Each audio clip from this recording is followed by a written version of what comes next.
Hello मेरे प्यारे बच्चों, कैसे हो आप सब लोग। आई होप सब मस्त है, जबरदस्त है। Very warm welcome to Disha Dua classes. जय हिंद।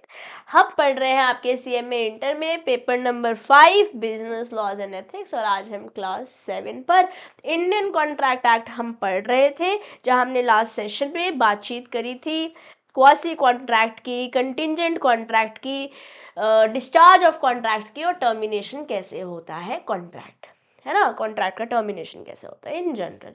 तो पहले क्विक सा रिकैप लेते हैं और फिर आज का सेशन चालू करेंगे।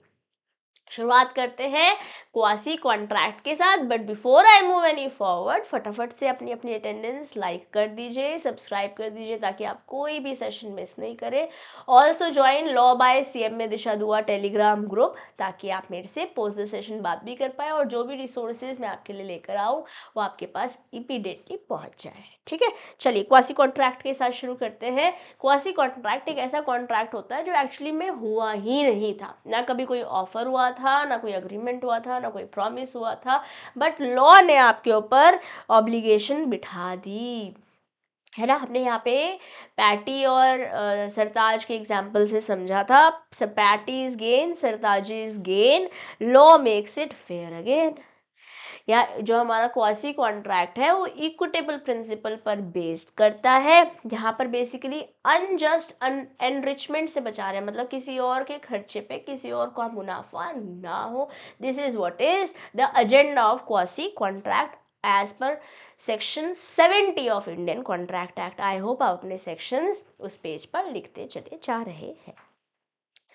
ठीक है, सो बेसिकली एक ऑब्लिगेशन लॉ लगा दे रहा है ताकि अनजस्ट एनरिचमेंट से बचाया जा सके। हमारे पास टाइप्स ऑफ क्वासी कॉन्ट्रैक्ट्स, वैसे सेक्शन 70 में क्वासी कॉन्ट्रैक्ट है, जैसे हमने एग्जांपल लिया था, किसका एग्जांपल लिया था हमने क्वासी कॉन्ट्रैक्ट में, देखें ज़रा। क्वासी कॉन्ट्रैक्ट में हमने एग्जांपल लिया था,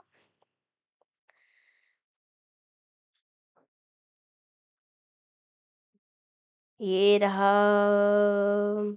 ओके, ये तो कंटिंजेंट कॉन्ट्रैक्ट था। क्वासी कॉन्ट्रैक्ट में हमने एग्जाम्पल लिया था, हाँ ये पैटी, हमने अभी भी तो बोला पैटी और सरताज का। क्या बोला था अपन ने कि टाइप्स ऑफ क्वासी कॉन्ट्रैक्ट सब कैसे हो सकते हैं। यहाँ पे हमने जो एग्जाम्पल्स इन जनरल लिए थे वो हमने अपनी बुक से उठाए थे, ठीक है ना। तो सेक्शन 68 बोलता है नेसेसिटीज। अगर आप एक ऐसे बंदे के साथ कुछ नेसेसिटीज सप्लाई कर रहे हैं जो एक्चुअली में केपेबल ही नहीं है कॉन्ट्रैक्ट में आने के, जैसे कोई इंसेन बंदा है तो उसको कुछ नेसेसिटीज सप्लाई कर रहे हो, या उसके डिपेंडेंट को नेसेसिटीज सप्लाई कर रहे हो, तो उस बंदे को पर्सनली तो आप लायबल नहीं कर पाओगे, बट उसकी प्रॉपर्टी से आप पैसे अपने ले सकते हो। रिम्बर्समेंट किसके थ्रू हो सकता है? रिम्बर्समेंट हो सकता है फ्रॉम द प्रॉपर्टी। यस, ऐसा पे सेक्शन 68 बोलता है। सेक्शन 69 बोलता है पेमेंट बाय अनदर। अगर मान लेते हैं किसी और के बिहाफ पे किसी और ने पेमेंट कर दिया, जैसे मैंने आपको अपना एग्जांपल भी दिया था कि गार्ड भैया ने अगर पेमेंट कर दिया तो I am suppose to reimburse the payment. Yes, finder of goods. Finder of goods सिर्फ बेली जैसे एक्ट करेगा कि सिर्फ पोजेशन ट्रांसफर हुआ है और वैसे संभाल के रखना होगा जैसे वो खुद के गुड्स को संभाल के रखता है, ऐसे सेक्शन 71 बोल रहा है। सेक्शन 72 बोलता है अगर मिस्टेक और क्वेश्चन से आपने कुछ किया है, किसी की कोई सामान ले लिया है, तो अगेन ऑब्लिगेशन है या तो रिटर्न करने की या रीपे करने की। ठीक है, ये था about quasi contracts. Now let's talk about contingent contract. Contingent contract section 31 से लेके सेक्शन 36 तक हमने बात करी थी, और यहाँ हमने कंसिस्टेंटली बात करी थी पुष्पाराज एंड शेखावत। ठीक है, भंवर सिंह शेखावत का एग्जाम्पल लिया था कि भैया हम पुष्पा रेडी है टिम्बर देने के लिए based on a collateral something that is independent event, कि अगर फॉरेस्ट वाली रोड बन गई तो कॉन्ट्रैक्ट टू डू और not to do something if a collateral event happens और डज नॉट हैपन, होगा या नहीं होगा। Collateral event it has to be an independent event, है ना।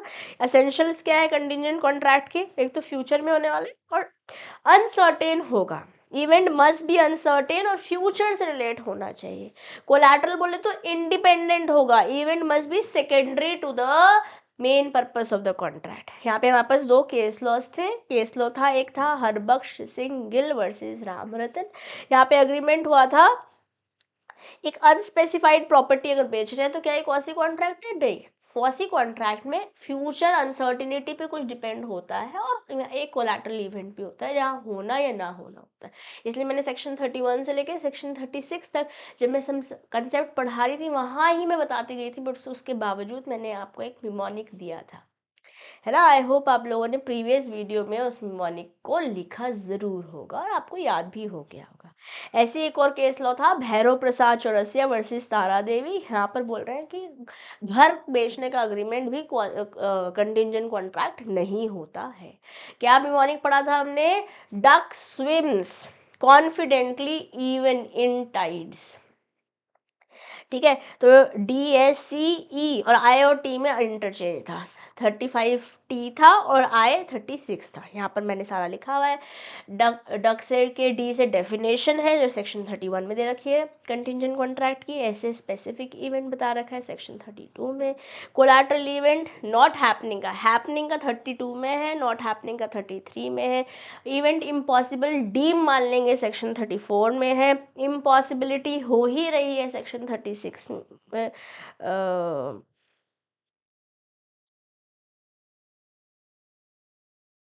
ओके, हाँ, इम्पॉसिबिलिटी हो रही है सेक्शन 36 में, करेक्ट। और टाइड्स आ रहे हैं वो सेक्शन 35 में। बेसिकली यहाँ पे टी और आई मैंने इंटरचेंज किया हुआ है, इसलिए 35 और 36 लाइन से चल रहा है। Okay, is it clear no? ठीक है, अब बात करते हैं discharge of contract. Discharge of contract मैंने आपको सिंपल तरीके से बताया था, यस, बट इसका एक निमोनिक मैं लाई हूँ। अगर आपको लगता है कि आपको यूज़ करना चाहिए तो कर लीजिए, बट अगर मैं आपकी जगह होती तो शायद मैं यूज़ नहीं करती। But if you think mnemonics work for you, go had use them also, but मैं उसको लास्ट में बताऊंगी। अभी बात करते हैं डिस्चार्ज ऑफ कॉन्ट्रैक्ट। मतलब एक बंदे की राइट होती है जब कोई कॉन्ट्रैक्ट बनता है और एक बंदे की लाइबिलिटी होती है जब ये खत्म हो जाती है, कॉन्ट्रैक्ट एंड हो जाता है, उसे बोलते हैं डिस्चार्ज ऑफ कॉन्ट्रैक्ट। अब डिस्चार्ज कैसे कैसे हो सकता है? या तो परफॉर्मेंस से हो सकता है, एक्चुअली परफॉर्म करके, या फिर अटेम्प्ट करके, ठीक है। फिर अग्रीमेंट से भी हो सकता है। अग्रीमेंट में हमने नोवेशन पढ़ा था, ऑल्ट्रेशन पढ़ा था, रिसिशन पढ़ा था, रिमिशन पढ़ा था, एंड वेवियर भी पढ़ा था। तो खैर हम सब पे जाएंगे, एक बार पढ़ लेते हैं कैसे कैसे अपन के को डिस्चार्ज हो सकता है कॉन्ट्रैक्ट।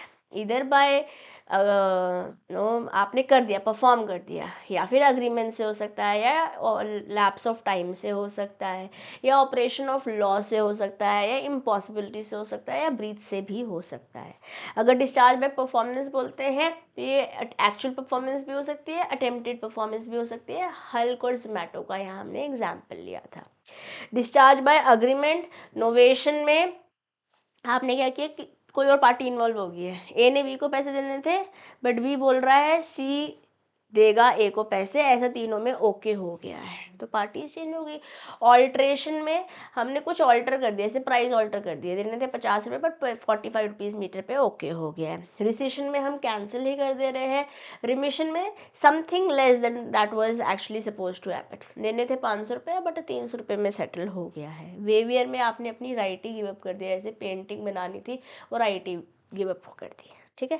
फिर हमारे पास है discharge by lapse of time. इसे मैंने एक टाइमलाइन के थ्रू बताया कि ये कॉन्ट्रैक्ट में एंटर करे, बोला था इस समय तक हो जाना चाहिए, अगर इस समय तक नहीं हुआ क्योंकि टाइम खत्म हो गया इसलिए डिस्चार्ज हो गया contract.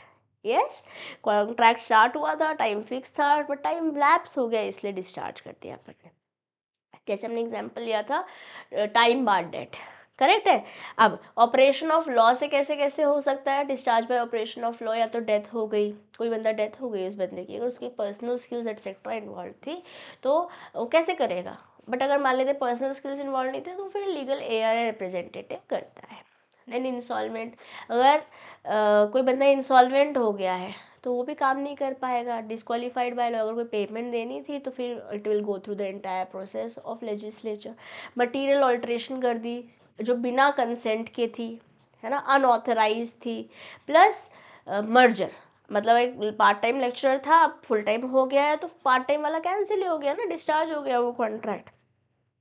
Discharge by impossibility, impossibility या तो इनिशियल लेवल पे, अगर इनिशियल लेवल पे तो वॉइड ही है कॉन्ट्रैक्ट, बट अगर सब्सिक्वेंटली हो गया है तो आपको पहली बात तो इन्फॉर्म करनी पड़ेगी उस इवेंट के बारे में, और फिर अकॉर्डिंगली अगर म्यूचुअल कंसेंसस होता है तो कॉन्ट्रैक्ट वहाँ पे डिस्चार्ज होगा, क्योंकि लॉ आपको कंपेल नहीं करता है कोई ऐसी चीज़ करने के लिए जो हो ही नहीं सकती, जो इम्पॉसिबल है। यस, फिर हमारे पास डिस्चार्ज बाय ब्रीच भी हो सकता है, यहाँ पे एंटीसिपेटरी ब्रीच हो सकता है, एक्चुअल ब्रीच हो सकता है। एंटीसिपेटरी ब्रीच मतलब परफॉर्मेंस से पहले ही बता दिया हम नहीं कर पाएंगे, मैंने किसी चीज़ के साथ आपके साथ कॉन्ट्रैक्ट किया था, नहीं हो पाएगा, ठीक है। और एक्चुअल ब्रीच क्या है, जिस दिन परफॉर्मेंस होनी थी उस दिन नहीं करा, ठीक है। जैसे मान लेते हैं ए और बी की मैरिज कैंसिल हो गई क्योंकि ए हैज़ गॉन इनसेन, ठीक है। यहाँ पे एक मिमोनिक मैंने बोला है कि आप चाहे तो it is your wish, if you want to use it you use it, otherwise you can no simply ignore, क्योंकि हमने performance agreement, lapse of time, operation of law, breach and impossibility already पढ़ लिया है। But अगर आप चाहें तो इसे ऐसे याद कर सकते हैं, please agree time over impossible breach. Please के पी से परफॉर्मेंस है, अग्री से अग्रीमेंट है, टाइम से लैप्स ऑफ टाइम है, ठीक है। इम्पॉसिबिलिटी और ब्रीच तो वैसे की वैसे ही है। इसके अलावा हमारे पास रह गया operation of law, operation of law over से ओके ओ से ले लिया, अगर आप चाहें तो इसे ऐसे भी याद कर सकते हैं। वैसे प्रॉपर वे ऑफ टर्मिनेशन क्या है, प्रॉपर वे है कि भैया आप बता दो, नोटिस दे दो कि नहीं हो पाएगा, है ना, या कॉल अपॉन द, या तो हम काम नहीं कर पाएंगे या हो गया, what ever it is, what ever is it is, और स्पेसिफाई करना पड़ेगा कि इतने समय तक हो जाएगा या नहीं होगा विद रीजनेबल पॉइंटर्स। टर्मिनेशन तो ऐसे होता है ना, मैंने आपको काम दिया, वो काम हो गया, विद इन टाइम हो गया, वी आर सॉर्टेड, ओके। और या फिर मैंने आपको नोटिस दिया कि विद इन 30 days हो जाना चाहिए, उस दिन उसके अंदर हो जाएगा, we are sorted again, okay. If the transaction is not completed within the stipulated time, the contract is cancelled, okay। that is how termination is happening actually। I hope यहाँ तक बातें सबको क्लियर है। चलिए आज का सेशन चालू करते हैं अब विदाउट एनी फर्दर अडूज, बहुत सारे बहुत बेहतरीन एग्जाम्पल्स के साथ आज का कंटेंट भी मैं आपके लिए लेकर आई हूँ। क्विकली शुरू कर लेते हैं, बात करते हैं assignment of contractual rights and obligations, कैसे आपकी राइट्स और ऑब्लिगेशंस तय हो जाती हैं। अब यहाँ पे हम ऑल द 3 खान्स लेकर आ गए हैं, Aamir Khan, Shahrukh Khan and Salman Khan.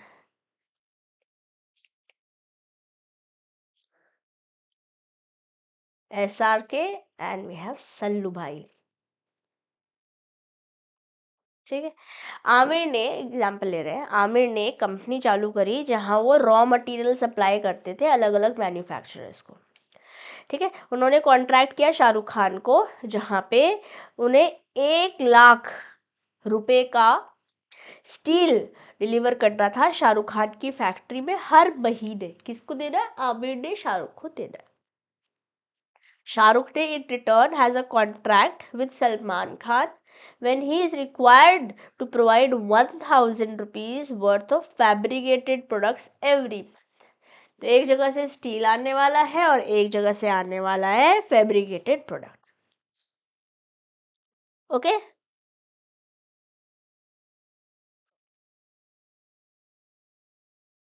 Now, 1 month, Shah Rukh Khan finds it more difficult to directly assign his right to receive steel from Amir to Salman rather than taking delivery himself and supplying it to supply later। मतलब basically क्या कर रहे थे कि आमिर से सलमान शाहरुख ले रहे थे और शाहरुख आगे सलमान को दे रहे थे। तो एक महीने ऐसा हुआ कि शाहरुख को आमिर से लेके आगे डिलीवर करना थोड़ा सा डिफिकल्ट हो रहा था, ओके। चलो ना, असाइनमेंट कैसे यहाँ पर काम करेगा, लेकर आगे दे रहे थे तो इकट्ठे अपने आप देना डिफिकल्ट होता, क्या होने वाला, how is this process of assignment working, we are right now studying a concept called as assignment. Shahrukh ने आमिर को लिखित में दिया that he is assigning his right to receive steel under the contract to Salman, लेना था शाहरुख को, ठीक है। बेसिकली ये इनको दे रहे थे स्टील, ठीक है, और ये फर्दर आगे दे रहे थे, जो फैब्रिकेटेड प्रोडक्ट्स हैं ये फर्दर आगे दे रहे थे, ठीक है। ओके, फैब्रिकेटेड प्रोडक्ट, यहाँ पर हम स्टील का ही रेफरेंस आगे बता रहे हैं।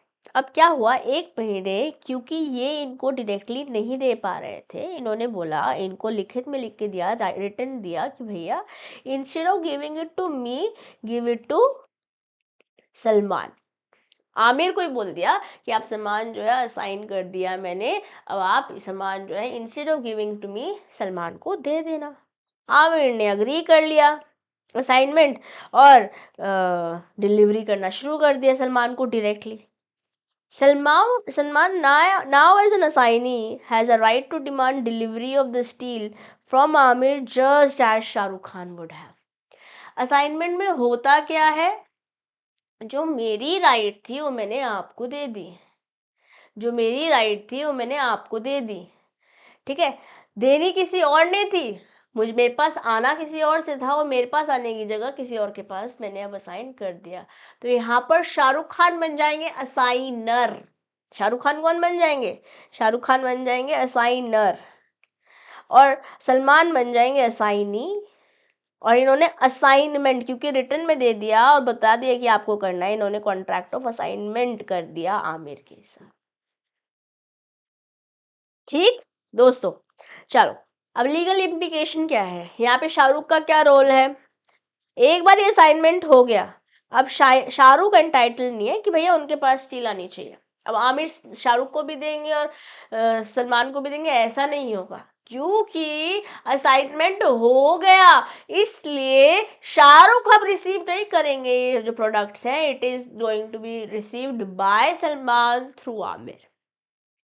Okay, now from Amir for the month since he has transferred the right to Salman Khan, particular month, हमेशा नहीं। सलमान का क्या रोल रहेगा, सलमान क्योंकि अब असाइनी हो गए हैं। Now Salman as an assignee can enforce the contract against Aamir. अगर आमिर ने स्टील नहीं प्रोवाइड किया तो जैसे शाहरुख आमिर पे नो लीगल प्रोसेस कर सकते थे, उसी तरीके से ये भी प्रोसीड कर सकते हैं if Aamir fails to deliver the goods. Okay, the defence of lack of privity of contract, privity क्या, डायरेक्टली रिलेटेड तो नहीं है पार्टी, अभी तक ये समझ तो आ गया होगा, जब डायरेक्टली पार्टी रिलेटेड नहीं होते उसे प्रिविटी ऑफ कॉन्ट्रैक्ट बोलते हैं। यहाँ पे doctrine of privity of contract apply नहीं करेगा, since assignment has legally transferred the right to Salman. Salman वैसे तो डायरेक्टली रिलेटेड नहीं थे ना आमिर के साथ इस ऑब्लिक जो भी कॉन्ट्रैक्ट हुआ था, but under this assignment since everybody has agreed, तो असाइनी बनने की वजह से प्रिविटी ऑफ कॉन्ट्रैक्ट यहाँ पर नहीं चलेगा। ओके, अब आमिर का क्या रोल है, आमिर अभी भी ऑब्लिगेटेड है, उसे स्टील बनाना पड़ेगा ओरिजिनल कॉन्ट्रैक्ट के अकॉर्डिंगली और डिलीवर करना पड़ेगा। शाहरुख की जगह वो सलमान को करेगा और यही कॉन्ट्रैक्ट ऑफ असाइनमेंट है।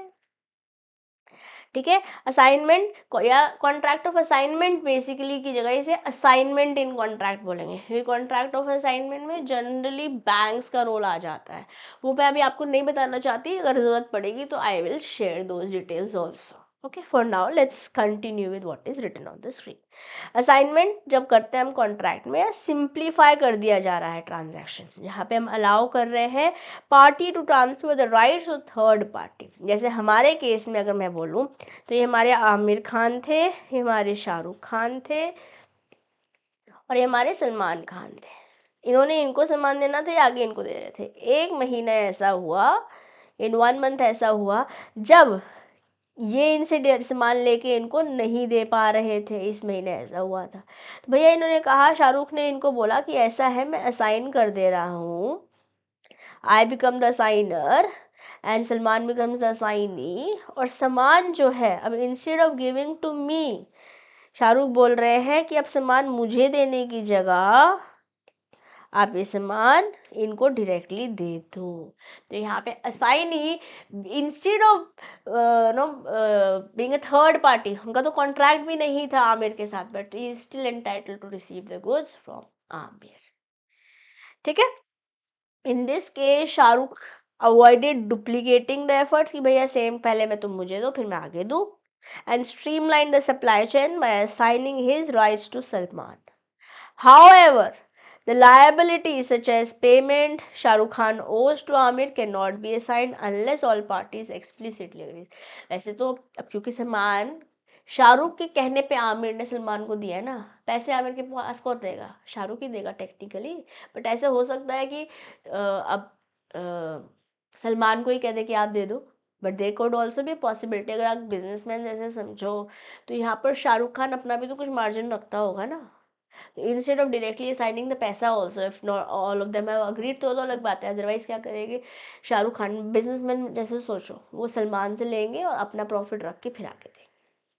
समझ में आ रही है, भेजे में जा रही है सब बच्चों के, बहुत बढ़िया। तो असाइनमेंट इन कॉन्ट्रैक्ट क्या है, basically this is what is written in your book. हमारी बुक में ऐसे लिखा हुआ है, जो हमारा स्टडी मटेरियल है उसने ऐसे समझाया हुआ है। तो आइए पढ़ते हैं, क्या बोल रहा है ये बोल रहा है असाइनमेंट रेफर करता है to the transfer of contractual rights and liabilities by a party to the stranger to the contract, simplifying and expediting transaction.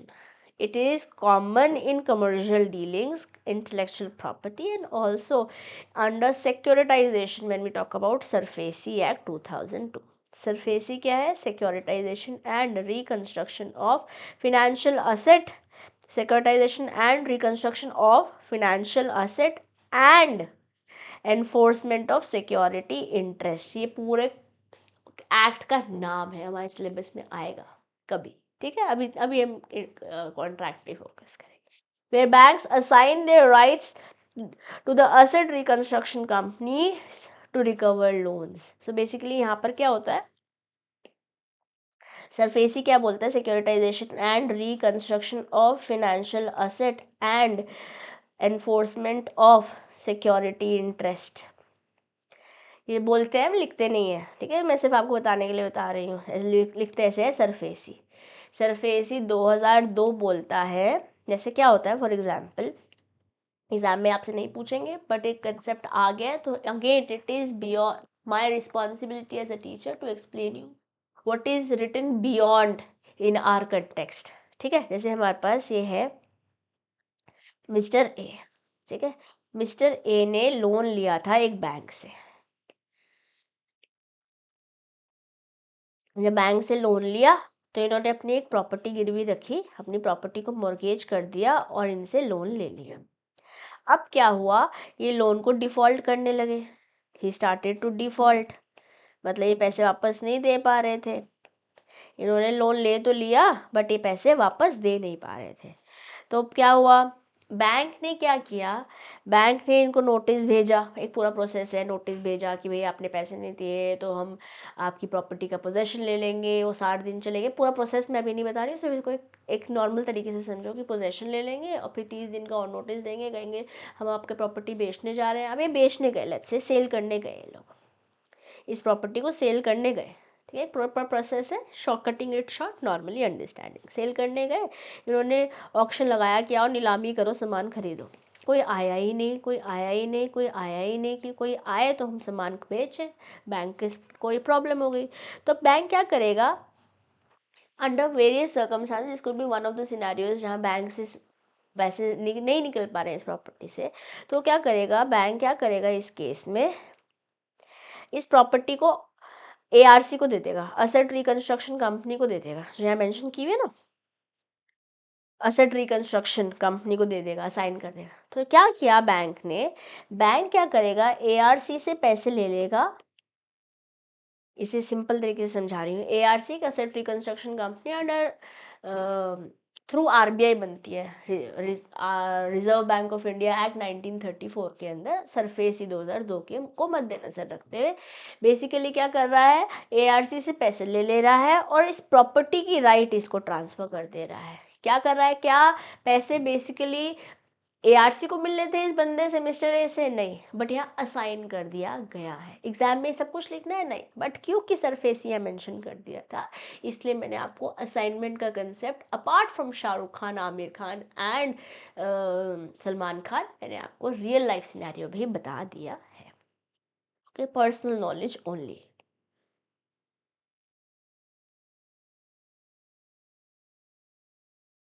Exam में ये नहीं लिखना है। अगर आप एग्जाम्पल लिखना चाहें तो लिख सकते हैं, बट मैं आपको याद करने को नहीं बोल रही हूँ। अगर आपको एग्जाम्पल ऐसे याद हो गया कोई दिक्कत नहीं, ऐसे एग्जाम्पल लिख देना, ठीक है। लीगल इम्प्लीकेशन क्या है? जब भी कोई कॉन्ट्रैक्ट असाइनेबल है, ये साइन हमने जैसे यहाँ किस में कर दिया, the assignee can sue on it.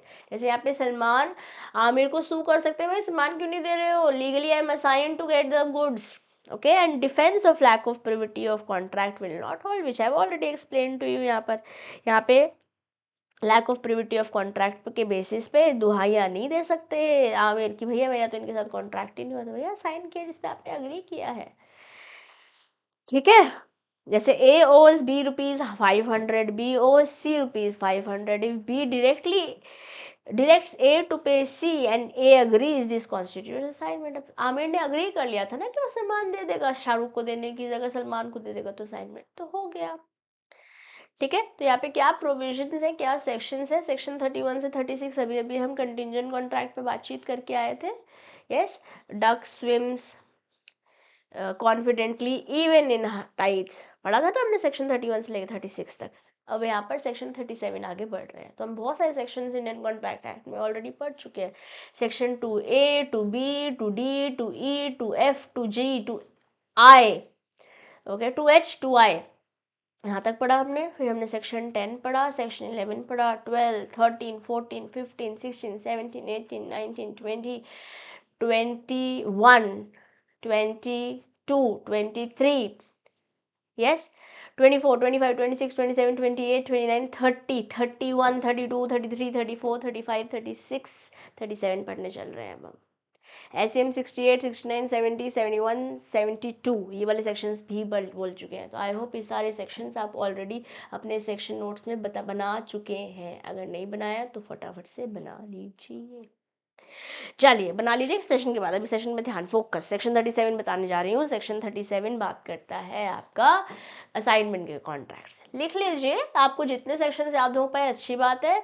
जो मैंने बोला है कि आपको याद करने ही है, सेक्शन 31 से 36 हमें याद करने ही है, 68 से 72 में याद करने ही है। अभी तक ऐसा कोई भी सेक्शन मैंने आपको वैसे नहीं बताया जो आपको याद नहीं करने हैं, जो मैंने अभी लिखवाए हैं। इसके अलावा अगर आपने कोई लिखे हुए वो नहीं भी याद होंगे तो भी चल जाएंगे। आपने 2-3 बार पढ़ रखा है, एग्जाम में ऐसे आ जा रहा है कि लिखो लिखो मुझे आता है, तो मिटाना नहीं, फिर तो ऑफ कोर्स लिख देना, ठीक है। चलो आओ, रेलेवेंट प्रोविजंस क्या है इंडियन कॉन्ट्रैक्ट एक्ट के 1872 में असाइनमेंट्स रिलेटेड। सेक्शन 37 बोलता है इस बारे में, parties must perform or offer to perform their obligation unless excused by law। जो आपने वादा किया है वो आपको निभाना चाहिए या अटेम्प्ट करना चाहिए निभाने का, जैसे हमने अटेम्प्टेड परफॉर्मेंस में पढ़ा है, unless and until excused by law, ठीक है। ऑब्लिगेशंस पास टू रिप्रेजेंटेटिव्स, अगर मुझे मेरी पर्सनल स्किल्स इन्वॉल्व नहीं है तो रिप्रेजेंटेटिव्स के पास ट्रांसफर हो जाती है, unless a contrary intention is expressed in the contract. या फिर ऐसे लिखा हो सकता है कॉन्ट्रैक्ट में कि अगर मैं नहीं रहूँगा तो और कोई नहीं करेगा मेरे बिहाफ पे काम, this that could also be written, है ना। ऐसे मान लेते हैं अमित ने प्रॉमिस किया था कि वो पेंट करेंगे सुमित को, बट डेथ हो गई। अब ये एनफोर्स नहीं कर सकते ना, पर्सनल स्किल है, और हमने डिस्चार्ज बाय कॉन्ट्रैक्ट में पीछे वाले टॉपिक में पढ़ा है, अभी रिवाइज भी किया था ना। चल, सेक्शन 38 क्या बोल रहा है? सेक्शन 38 बोल रहा है, a promisor is not liable for non-performance if the promisee refuses an offer of performance, provided the offer meets these conditions: that it is unconditional or made at a proper time, place and with reasonable opportunity for the promisee to verify the readiness of performance। देखो, promiser कौन होता है दोस्तों? promiser वो होता है जो promise कर रहा होता है, जो offer कर रहा होता है। promisee वो होता है जिसको सर्विसेज मिलने वाली होती है और इन रिटर्न वो कंसिडरेशन देता है। अब प्रोमिसर लायबल नहीं है नॉन परफॉर्मेंस के लिए। अगर प्रोमिसी मना कर दे रहा है, जैसे हमने अटेम्प्टेड परफॉर्मेंस के बारे में पढ़ा था, जोमैटो और हल्क वाला एग्जाम्पल अटेम्प्टेड परफॉर्मेंस में देखा था ना। प्रोवाइडेड क्या है? Offer meets these condition. ध्यान ये रखना पड़ेगा कि कोई कंडीशंस इंप्लाई नहीं कर सकते कि भाई जोमैटो वाला बोल रहा है मैं सामान तभी दूंगा जब आप मुझे वापसी पे रेनकोट दे दोगे। भाई साहब ये क्या है? यस, अनकंडीशनल होना पड़ेगा और प्रॉपर टाइम पे। मैं ना खड़ा हूँ पार्क में, आप पार्क के पास आके ले जाओ, भैया मेरे घर से 1 किलोमीटर दूर है, मैं नहीं आऊंगी सामान लेने, मैंने अपने घर का एड्रेस डाला था जोमेटो पे, मेरे घर पे आके सामान देकर जाओ। Yes, made at a proper time, place, and with a reasonable opportunity for the promisee to verify the readiness of the performance. समझ में आया ना? चलिए, now if the delivery is involved, the promisee must have a chance to confirm the item matches to the promise. जैसे जब Amazon fresh वाले groceries वाले सामान आपको देकर जाते हैं, या फिर अब ब्लिंकिट से भी सामान मंगाते हैं, तो फोटो खींचते हैं ना सामान रखने के बाद, और हम भी वेरीफाई करते हैं कि सारा सामान आ गया है या नहीं आया है। ठीक है। Offer to join promises are treated as offers to all. अगर सब लोग एक से ज़्यादा लोग इन्वॉल्व हैं ऑफर जिनको आप कर रहे हो, ज्वाइंट प्रॉमिस है वहाँ पर, तो सब लोग ऐसे मानेंगे कि सभी लोग को ऑफर दिया गया है। अगर 3 लोग हैं तो तीनों लोग को ऑफर दिया गया। फॉर एग्जाम्पल इम्पॉर्टेंट है, अगेन अगर MCQ बन सकता है यहाँ से।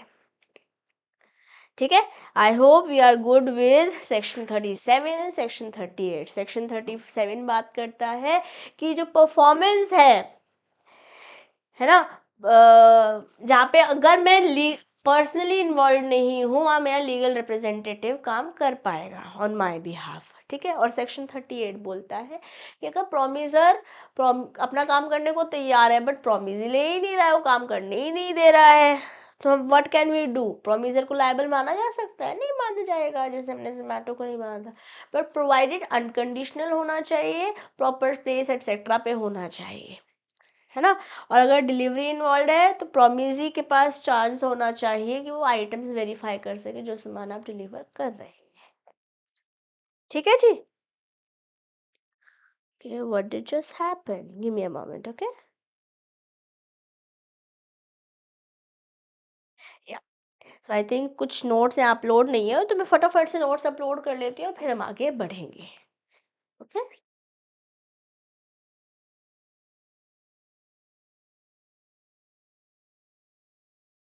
गाइस आगे बढ़ते हैं। Let's talk about representations and warranties.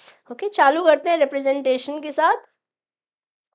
यहाँ पे हम एग्जाम्पल लेने वाले हैं Kiara, Deepika, and we are also going to talk about Alia in a while.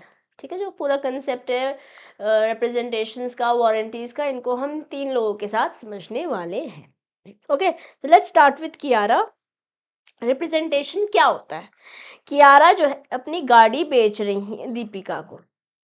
जब नेगोशिएशन चल रही थी, जैसे है ना, मैं बेचना चाहती हूँ, आप खरीदना चाहते हो, तो बातचीत होती थी, नेगोशिएशन चल रही थी, तो कियारा ने बोला, क्या बोला कियारा ने बोला कि गाड़ी का माइलेज जो है ना वो 18 किलोमीटर प्रति लीटर है।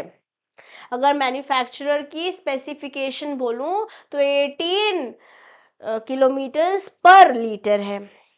तो अब ये स्टेटमेंट जो है वो ट्रू फैक्ट्स पर बेस्ड है। यस, जब कॉन्ट्रैक्ट एग्जीक्यूट हो रहा था, रिप्रेजेंट किया जा रहा है about the car that it goes 18 kilometres पर लीटर। तो ये जो स्टेटमेंट है ना, यही तो रिप्रेजेंटेशन है, क्योंकि इसी वजह से दीपिका ने गाड़ी खरीदी। और इसके बारे में हम और बहुत सारी बातें करेंगे जब मैं सेल्स ऑफ गुड्स एक्ट आपको पढ़ाऊंगी, या अगर आप फाउंडेशन पढ़ के आए हैं तो रिप्रेजेंटेशन वहां पे भी पढ़ कर आए हैं। Yes, induces Deepika to buy the car, but it does not become a part of the contract itself. If the mileage turns out to be slightly lower due to regular wear and tear, it would not amount to breach unless misrepresented intentionally. अब कियारा ने बोला कि गाड़ी की specification ऐसी दे रखी है, अब क्योंकि सेकेंड हैंड कार है, अगर थोड़ी बहुत ऊपर नीचे होगा भी तो इस वजह से कॉन्ट्रैक्ट को आप रद्द नहीं कर सकते या ब्रीच नहीं बोल देंगे, अनलेस इंटेंशनली मिसरिप्रेजेंट किया हो। सेक्शन 18 में मिसरिप्रेजेंटेशन तो हम पढ़ कर आए हैं। यस, तो रिप्रेजेंटेशन क्या है? ये रिप्रेजेंटेशन जो है वो ट्रू फैक्ट्स उस समय जो एग्जिस्ट करते थे कॉन्ट्रैक्ट एग्जीक्यूशन में, उस पर भी हमने स्टेटमेंट्स दी थी। अब इन स्टेटमेंट्स के कारण कॉन्ट्रैक्ट में एंटर हुआ था। और वैसे तो रिप्रेजेंटेशन डिफाइंड ही नहीं है इंडियन कॉन्ट्रैक्ट एक्ट 1872 में, मिस रिप्रेजेंटेशन सेक्शन 18 में था रखिए। अब ये अपने आप में एक इम्पॉर्टेंट बात है। ठीक है, ये अपने आप में एक इम्पॉर्टेंट बात है। तो let's talk about miss representation. अब यहाँ पे हम किन लोग का एग्जाम्पल ले रहे हैं? हमारे पास आलिया है एंड हमारे पास दीपिका है। वैसे तो हम ऑलरेडी सेक्शन 18 को बहुत अच्छे से पढ़कर आए हैं, बट कोई बात नहीं, कोई एग्जाम्पल से। यस, आलिया जो है अपना फार्म हाउस बेच रही है। ये फार्म हाउस है दीपिका को। उन्होंने दीपिका को बोला कि प्रॉपर्टी जो है किसी भी तरीके का इसमें कानूनी कार्रवाई, मतलब कोई भी पेंडिंग लीगल डिस्प्यूट नहीं है। और अब दीपिका को लग रहा है कि सही बात है। हाउएवर इट टर्न्स आउट कि प्रॉपर्टी जो है इंटैंगल्ड है, कुछ ना कुछ कोई केस तो चल रहा है, नो, झगड़े वाली प्रॉपर्टी है इट सीम्स। तो यहाँ पर जो इंटेंशनली, एक्चुअली मिसरिप्रेजेंटेशन भी नहीं हुआ है ना। मिसरिप्रेजेंटेशन में तो क्या होता है कि आप एक ऐसा झूठ बोल रहे हैं जो आपको पता ही नहीं है कि वो झूठ है, मतलब अनइंटेंशनली बोलते हैं ना यहाँ पर। ओके, यहाँ पे तो कहीं ना कहीं फ्रॉड कर दिया गया है। यहाँ पे तो कहीं ना कहीं फ्रॉड हो गया है। पॉजिटिव असर्शन कर रहे होते हैं ना फॉल्स स्टेटमेंट का, या फिर कोई बात नहीं बता रहे होते जो बतानी चाहिए थी। This actually is not misrepresentation, या दिस इज समवेयर फ्रॉड। ये तो फ्रॉड ही हो गया, ये मिसरिप्रेजेंटेशन नहीं हुआ। yes, this is not misrepresentation, this is fraud. If I have to take the same example, अगर मेरे को सेम ही एग्जाम्पल आपको आलिया और दीपिका का एग्जाम्पल लेना है, तो मैं बेटर एग्जाम्पल ये लूंगी कि फार्म हाउस ही बेच रहे हैं, लेट्स से फार्म हाउस ही बेच रहे हैं। बट जब ये फार्म हाउस बेच रही हैं उस समय इन्होंने एक अनवारंटेड स्टेटमेंट बोल दी, जिनके बारे में खुद श्योर नहीं थी कि ये स्टेटमेंट सही है या नहीं है। कि यहाँ पे बहुत सारे नो फ्लावर्स आते हैं, आप अपने नो ये जो पेड़ है बहुत साल पुराना है, 20 साल से आम दे रहा है, एट्सेट्रा। एक अनवारंटेड स्टेटमेंट बोल दी, या फिर आपको कुछ बताना चाहिए था, वो आपने नहीं बताया। You are suppose to say something but आपने नहीं बताया। हाँ, या फिर आधी बात बता दी। जैसे हमने एग्जाम्पल यहाँ पर मिस रिप्रेजेंटेशन के केस में हमने मिस मैच का एग्जाम्पल लिया था, क्रिश और नम्रता का, सेलिना और ऋषि का, रिमेम्बर, और अनमोल और डिम्पल का एग्जाम्पल लिया था। यहाँ पर जब इन्होंने कोई ऐसी स्टेटमेंट बोल दी जिसके बारे में खुद श्योर नहीं थी, बस बट अनइंटेंशनली बोल दी थी, अनइंटेंशनली बोल दी थी। इनका एजेंडा ये नहीं था कि वो डिसीव करे, डिसीव धोखा नहीं देना चाहती थी। जब धोखा दे रहे हैं तो वो फ्रॉड हो जाएगा। अगर मैं यही एग्जांपल ले लेती हूँ तो ये मिस रिप्रेजेंटेशन नहीं है, फ्रॉड है। और फ्रॉड में भी वर्डेबल होता है under section 19 of Indian contract act. ठीक है, जब अनवारंटेड स्टेटमेंट दे रहे हैं हम, you are under duty to say something but then you breached it, तो वो आपका मिसरिप्रेजेंटेशन होगा। यस, पॉजिटिव असर्शन दे रहे हो या भी ब्रीच ऑफ ड्यूटी हो रही है, जैसे आप मिसलीड कर रहे हो किसी और को। जैसे हमने बोला है क्योंकि उसे कमीशन मिलने वाली थी इसलिए उसने कुछ कुछ बोल के बेच दिया, या किसी फिनेंशियल जगह इन्वेस्टमेंट करवा दिया। ठीक है, because he was suppose to get something, it was not the agenda कि सामने वाले को धोखा दिया जाए। वहाँ पे एजेंडा था अपना पर्सनल गेन की वजह से मिसरिप्रेजेंट कर दिया था, that was misrepresentation. yes, it is innocent mistake.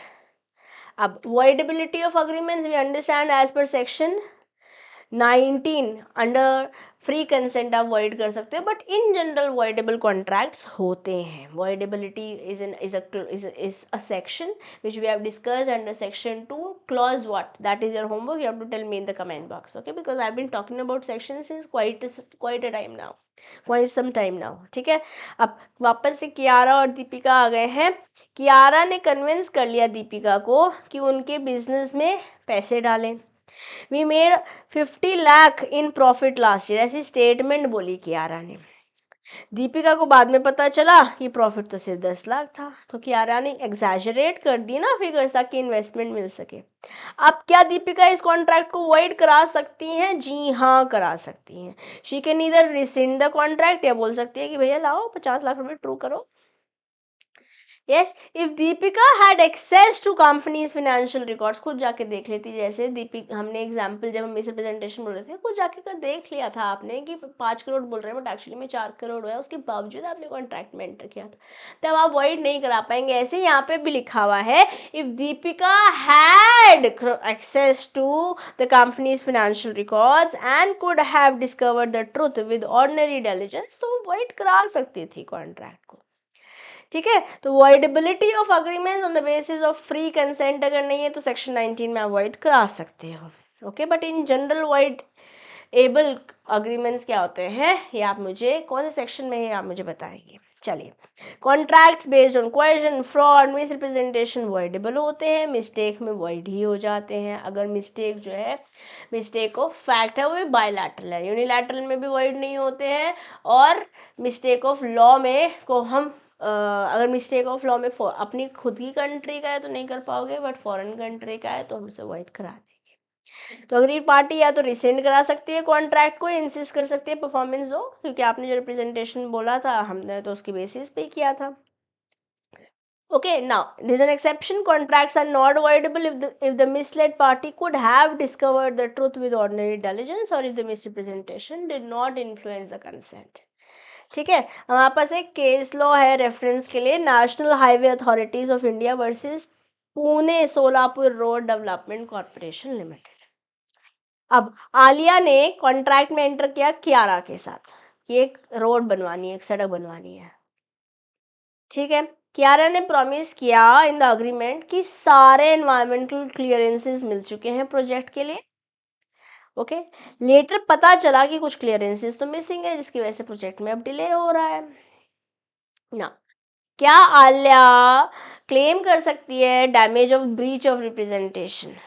हाँ, बिल्कुल कर सकती है, रिप्रेजेंटेशन भी और वारंटीज भी मैम, बट वारंटीज तो आपने पढ़ाया नहीं, अभी पढ़ाऊंगी, टेंशन मत लो। Under the agreement, as Kiara failed to fulfill her promise, which was material representation, की सारे क्लियरेंसेस मिल गए, बाद में चला क्लियरेंस मिले ही नहीं है। अब रोड बनाएंगी कैसे कियारा, अगर आलिया ने सॉरी बनाएंगी कैसे, यस आलिया कैसे बनाएंगी रोड अगर जो कियारा ने क्लियरेंसेस ही नहीं लिए थे, तो अब टाइमिंग लग रही है। ओके, यही केस लॉ था, national highway authority of India versus Pune Solapur road development corporation limited. Okay, now the Delhi High Court upheld damages based on breach of representation and warranties. अब वारंटी है क्या, आइए भी पढ़ लेते हैं। वारंटी में जैसे फॉर एग्जांपल कियारा ने एक वॉशिंग मशीन बेची दीपिका पादुकोण को, और वारंटी क्या बोला, that this washing machine is free from defects and is covered for repairs for 1 year, 1 साल की रिपेयर की वारंटी है। 2 महीने बाद मशीन जो है काम करना नहीं चल, सही से नहीं चल रही, क्योंकि मैन्युफैक्चरिंग डिफेक्ट था। अब वारंटी में क्या बोला था कि मैं आपको कोई दिक्कत होगी तो I will make good for the loss, indemnify कर दूंगी। अब क्यारा को वैसे तो क्यारा की ड्यूटी है कि या तो रिपेयर करे, रिप्लेस करे, जैसे कि वारंटी आपने बोल रखी है कि 2 साल की वारंटी है, 1 ईयर की वारंटी है, सॉरी, क्योंकि यहाँ पे ब्रीच ऑफ वारंटी हो गया है। ब्रीच ऑफ वारंटी से क्या कॉन्ट्रैक्ट वॉइड हो जाता है? नहीं, वॉइड तो नहीं हो पाएगा, बट आपको फिक्स जरूर करना पड़ेगा, you will have to fix the contract, ये कंपनसेशन मिलनी चाहिए। ब्रीच नहीं हो रहा है यहाँ पर कॉन्ट्रैक्ट, तो बेसिकली जब मैं सेल्स पढ़ाऊंगी तो मैं वहाँ पे आपको बताऊंगी कुछ स्टीपलेशन, स्टीपलेशन बोलते तो रिप्रेजेंटेशन, कुछ रिप्रेजेंटेशन असेंशियल होती है कॉन्ट्रैक्ट के लिए, कुछ रिप्रेजेंटेशंस कोलैटरल होती है और उस कॉन्ट्रैक्ट में एंटर करने के लिए। जब भी कोलैटरल होती है तो हम उसे वारंटी कहते हैं, मतलब मशीन तो ले ही रहे थे बट कुछ बात आपने बोली थी तो ठीक है, that is something that you promised, इस वजह से कॉन्ट्रैक्ट में एंटर नहीं किया था। जब किसी वजह से कॉन्ट्रैक्ट में एंटर कर रहे हैं वो कंपलसरी हो जाती है, ये आपको बात माननी पड़ेगी। अगर मैं बोल रही हूँ कि ये जूते जो मैं खरीद रही हूँ, आप जो I am selling it to you, इससे एकदम भाग पाओगे, बट वो भागने के लिए थे ही नहीं, बाद में पता चलता है वो भागने के लिए थे ही नहीं। या मैंने आपको अपने रियल लाइफ एग्जांपल दिया था कि चिमनी मेरे को आइलैंड वाली चिमनी चाहिए थी, ऐसे टीवी में दिखाते हैं, रसोड़े में कौन था, बीच में नो एक बॉक्स टाइप आइलैंड बन रखा था, फिर ऊपर चिमनी। अगर दीवार के साथ मेरी गैस लगी हुई है तो मेरे को वॉल माउंटेड नहीं चाहिए, मुझे आइलैंड वाली चिमनी चाहिए। मैंने लिया ही उस रिप्रेजेंटेशन के बेस पे कुछ था तो मैं वॉइड करा सकती हूँ, बट जब मैं सामान खरीदी थी उसी समय कुछ बात लिखी हुई थी वारंटी है, 2 साल की या 1 साल की। अब इस बेसिस पे मैं कॉन्ट्रैक्ट को वॉइड नहीं करा पाऊंगी। हाँ, मान लिया ये एक रिप्रेजेंटेशन ही थी, वारंटी एक रिप्रेजेंटेशन ही थी, लिखा हुआ था तो रिप्रेजेंट आप कर ही रहे हो, but it was not the main purpose of the contract. इस वजह से मैंने कॉन्ट्रैक्ट मेंशन नहीं किया था कि 1 साल की आप वारंटी देने वाले हो। वारंटी थी, आपको उसे फिक्स जरूर करना पड़ेगा, बट इस वजह से मैंने कॉन्ट्रैक्ट मेंशन नहीं किया था। इससे कॉन्ट्रैक्ट को मैं वॉइड तो नहीं करा सकती, बट जो कंपनसेशन है, जो मुझे नुकसान भुगतना पड़ रहा है, उसका खामियाजा आपको भुगतना पड़ेगा। हमारे केस में कियारा को भुगतना पड़ेगा, या दीपिका के एंगल से देखा जाए तो। ओके, तो warranties are promises of indemnity. ये डिफाइन नहीं करी गई है इंडियन कॉन्ट्रैक्ट एक्ट में। जैसे रिप्रेजेंटेशन डिफाइन नहीं थी, वैसे ही वारंटी भी नहीं है। इस रिप्रेजेंटेशन सेक्शन 18 में बता रखी है। ठीक मेरे प्यारे बच्चों, तो इसी बात पे कॉन्ट्रैक्ट ऑफ इंडेमनिटी हल्का सा पढ़ते हैं, बाकी हम नेक्स्ट सेशन में पढ़ेंगे। बस जरा सा रेफरेंस, क्योंकि कॉन्ट्रैक्ट ऑफ इंडेमनिटी का है तो पढ़ लेते हैं। क्या होता है कॉन्ट्रैक्ट ऑफ इंडेमनिटी से? ऐसे मान लेते हैं, जैसे मान लेते हैं एक पर्सन है राम, ठीक है, उसने एक इंश्योरेंस कंपनी से अपने लिए एक इंश्योरेंस ले रखा था, अपने लेट्स से घर के लिए या वेयर हाउस के लिए। वेयर हाउस में फायर इंश्योरेंस लिया हुआ था फॉर एग्जाम्पल, जिसके लिए ये प्रीमियम दे रहे थे। प्रीमियम तो कंसिडरेशन हुआ for the services that he is getting from insurance company, और इन्होंने इनको प्रॉमिस किया that I will make good for your loss.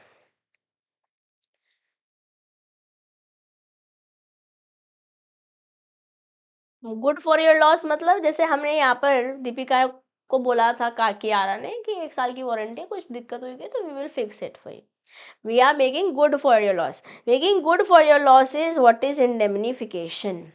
Of course contract valid है, क्योंकि इनको भी तो समथिंग इन रिटर्न कंसिडरेशन मिल रहा है ना। Section 2D of Indian contract act, consideration यही तो, प्रीमियम ही तो कंसिडरेशन है एक कॉन्ट्रैक्ट ऑफ इंश्योरेंस में। कॉन्ट्रैक्ट ऑफ इंश्योरेंस भी एक तरीके का कॉन्ट्रैक्ट ऑफ इंडेमनिटी ही होता है, बट ये तभी होगा अगर फायर लगी। अगर फायर नहीं लगी तो पैसे क्यों देगा इंश्योरेंस कंपनी? यस, इसी तरीके से वारंटी है। और कभी कभी आजकल आप लैपटॉप्स लेते हो, गैजेट्स लेते हो, तो बोलते हैं आप एक्सटेंडेड वारंटी ले सकते हो इतने रुपए एक्स्ट्रा देके। करेक्ट है। जैसे आई डोंट रिमेम्बर भी, रिसेंटली आप, मेरे हस्बैंड के लिए हमने गूगल पिक्सल मोबाइल खरीदा, 2 years की आप एक्सटेंडेड वारंटी ले सकते हो 12,000 रुपीज एक्स्ट्रा देके। या तो बेसिकली क्या हो रहा है, वारंटी में अगर कुछ भी गड़बड़ होती है फोन में, so they are going to make good for my loss. I'll not have to make any extra payment. Yeah, this is what is contract of indemnity. Section 124 और सेक्शन 125 सिंपल, ये दो ही सेक्शन कॉन्ट्रैक्ट ऑफ इंडेमनिटी के बारे में बातचीत करते हैं। और जब मैं स्पेशल कॉन्ट्रैक्ट्स आपको पढ़ाना शुरू करूंगी, वो 124 सेक्शन से ही बताना शुरू करूंगी। Contract of indemnity, contract of guarantee, contract of bailment, contract of pledge, contract of agency, पांचों के बारे में थोड़ी थोड़ी बातें हम फाउंडेशन में भी पढ़कर आए हैं, बट हमारे पास अब और भी कंटेंट है जो मैं आपको बताऊंगी in next session. For now जो वहाँ कंटेंट है हम उन्हें पढ़ेंगे। कॉन्ट्रैक्ट ऑफ इंडेमनिटी से हम नेक्स्ट सेशन में चालू करेंगे। बट कॉन्ट्रैक्ट ऑफ इंडेमनिटी है क्या, क्योंकि रेफरेंस आ गया तो थोड़ा सा पढ़ लेते हैं। हम बोल रहे हैं where one party promises the to save the other from losses caused by the promise. या तो मेरी वजह से कोई नुकसान होगा या किसी थर्ड पर्सन की वजह से कोई नुकसान होगा तो उसकी भरपाई मैं करूंगा, ऐसे कॉन्ट्रैक्ट ऑफ इंडेमनिटी में वादा किया जाता है। जैसे Mukil indemnifies Sukil against legal proceedings by Tukil for ₹2 lakh. कि अगर तुकिल केस करता है 2 लाख रुपए तक का, तो मुकिल बोल रहा है सुकिल को कि कोई नुकसान तेरा 2 लाख रुपए तक का होता है लीगल प्रोसीडिंग्स की वजह से जो तुकिल तेरे पे कर रहा है, तो उसकी भरपाई मैं करूँगा। This is what is contract of indemnity. यहाँ पे मुकिल इंडेमनीफायर हो जाएगा, क्योंकि वादा कर रहा है कि नुकसान होगा तो उसकी भरपाई मैं करूँगा, और सुकिल इंडेमनीफाइड हो जाएगा। ये इनको हम इंडेमनिटी होल्डर भी बोलते हैं, और बातें करेंगे इन सब के बारे में जब हम कॉन्ट्रैक्ट ऑफ इंडेमनिटी पढ़ेंगे। But for now this is what it is. ठीक, इंडेमनिटी होल्डर की राइट्स में सेक्शन 125 में बता रखी है कि जैसे हमारे केस में सुकिल इंडेमनिटी होल्डर है, कि इसको वादा किया गया है, हमारे इस वाले केस में राम इंडेमनिटी होल्डर थे कि इनको वादा किया गया था कि अगर कोई नुकसान हुआ आपके वेयर हाउस को आग की वजह से तो उसकी भरपाई हम करेंगे, और ये इंडेमनीफायर रहे। ठीक है, इंडेमनिटी होल्डर को ही इंडेमनीफाइड भी कहते हैं। जो वादा कर रहा है वो प्रोमिसर है, जिसे वादा किया जा रहा है वो प्रोमिसी है। ये बातें हमें समझ में आ रही ना। तो क्या राइट्स एंड इंडेमनिटी होल्डर के कि अगर कोई भी डैमेजेस हुए हैं केस के दौरान, ठीक है, कानूनी केस चल रहा था उस दौरान कोई डैमेजेस हुए हैं तो उसके पैसे इंडेमनीफायर देगा। कोई कॉस्ट इनकर हुई है इस पूरे कानूनी कार्रवाई में, उसके पैसे इंडेमनीफायर देगा। किसी भी तरीके के पैसे कॉम्प्रोमाइज़ में देने पड़े, जैसे मान लेते हैं पंखे की कंपनी थी मेरी, मैंने इंश्योरेंस करा रखा था कि अगर कोई इस तरह से मेरे पास सूट आता है कि पंखे से किसी का नुकसान हुआ है एटसेट्रा, कोई एक्सीडेंट्स हो सकते हैं, मेरे पे केस आता है तो हो सकता है मुझे कुछ कंपनसेशन देनी पड़े, तो उसके लिए भी मैंने इंश्योरेंस कराया हुआ था और वो इंडेमनीफायर देगा। ये तीनों चीज़ें कॉन्ट्रैक्ट ऑफ इंडेमनिटी में इंडेमनिटी होल्डर की राइट होती है as per section 125 of Indian contract act. क्या कोई भी डैमेज, कोई भी सम या कोई भी कॉस्ट होती है, तीनों ही रिकवर कराई जा सकती है by indemnity holder through the indemnifier, ठीक है। But of course it will depend on the initial terms and conditions of the contract. That's pretty much it. Okay, now let's talk about impossibility and force majeure. क्या है ये, आइए समझेंगे।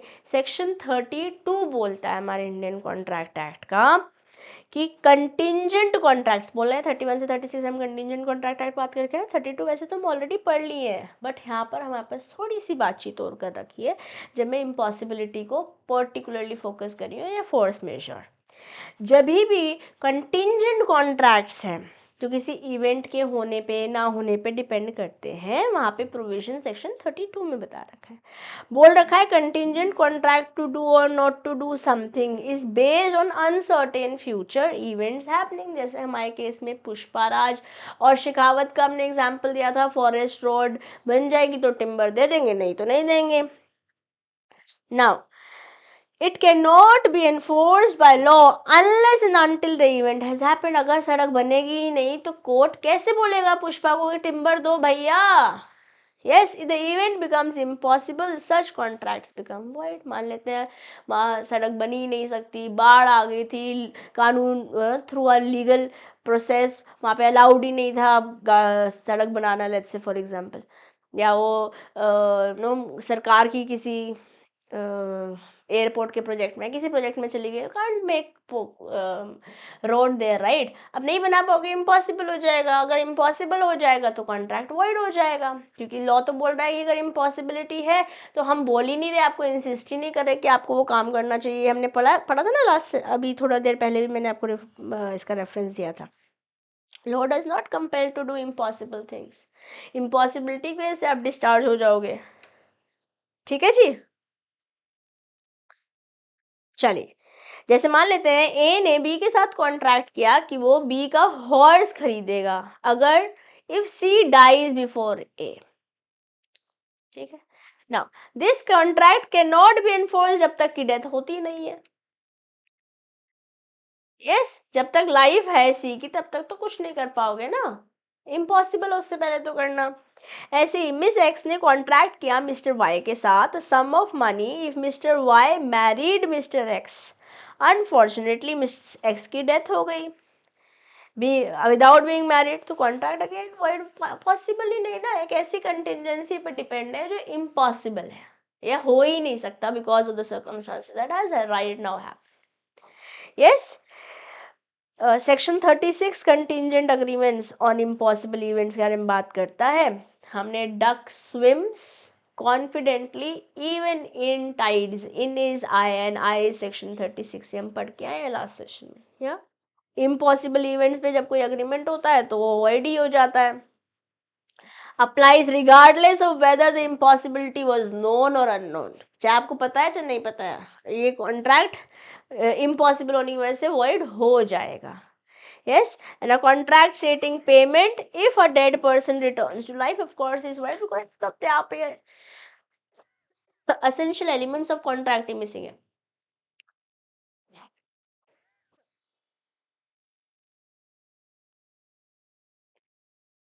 Now, section 56 agreements to perform impossible acts, section 56 इसके बारे में बात करता है। या तो इनिशियल इम्पॉसिबिलिटी हो सकती है, सब्सिक्वेंट इम्पॉसिबिलिटी हो सकती है। इनिशियल इम्पॉसिबिलिटी हो सकती है, सब्सिक्वेंट इम्पॉसिबिलिटी हो सकती है। सेक्शन 56 इंडियन कॉन्ट्रैक्ट एक्ट का बात करा, याद हो जाता है सेक्शन, अच्छी बात है, नहीं तो इतनी कोई टेंशन वाली बात है नहीं।